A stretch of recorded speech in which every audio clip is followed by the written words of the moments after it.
حمیرہ اصغر کا جو کیس ہے وہ ایک افسوسناک موت نہیں ہے بلکہ ایک سماجی المیہ ہے۔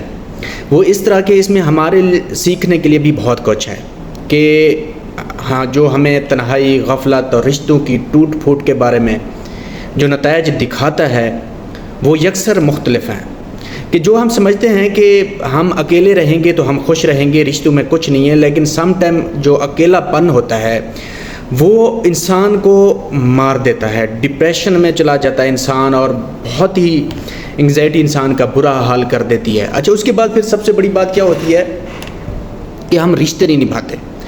رشتے سے مراد صرف آپ کے رشتہ دار ہی نہیں ہوتے، رشتے سے مراد صرف آپ کے ماں باپ بھی ہوتے ہیں، بہن بھائی بھی ہوتے ہیں، آپ کے قریبی کلوز بھی ہوتے ہیں، ان کے ساتھ بھی تعلقات بنانے چاہیے۔ یہ چیز ہمیں بہت ہی احتیاط کی طرف لے کے جاتی ہے، کیونکہ آج کل تو آپ کو پتہ ہی ہے کہ موت تو بہت سستی ہے۔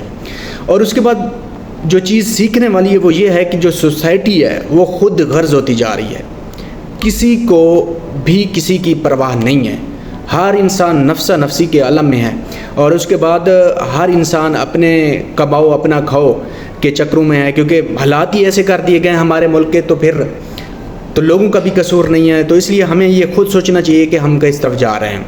اچھا، اور دوسری بات یہ ہوتی ہے کہ جو لوگ مشہور ہو جاتے ہیں یا فیمس ہو جاتے ہیں وہ پھر یہ کہتے ہیں کہ یار ہم تنہا رہ لیں گے، ہمارے پاس پیسہ ہے، یہ وہ، ایسا نہیں ہے۔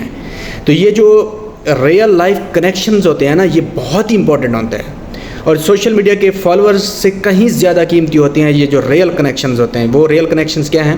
آپ کے ماں باپ ہیں، بہن بھائی ہیں اور رشتہ دار ہیں۔ خدا را رشتہ داروں سے نہیں کٹنا۔ میں آج بھی یہی کہتا ہوں کہ ہم سب اپنے رشتہ داروں کو برا بھلا کہتے ہیں، لیکن رشتہ داروں سے اگر آپ کٹیں گے تو آپ تنہائی کی طرف جائیں گے۔ چاچو، ماموں، بہن بھائی، کزن، رشتہ دار، سگا تایا، جو رشتہ بھی ہے آپ کا، ان کے ساتھ تعلق بنائیں، آج ہی بنائیں۔ اگر آپ نے تعلق بنا لیا، اور میں یہ اپنی وثوق سے کہہ رہا ہوں کہ آپ خوش رہنا شروع کر دیں گے۔ Thank you so much.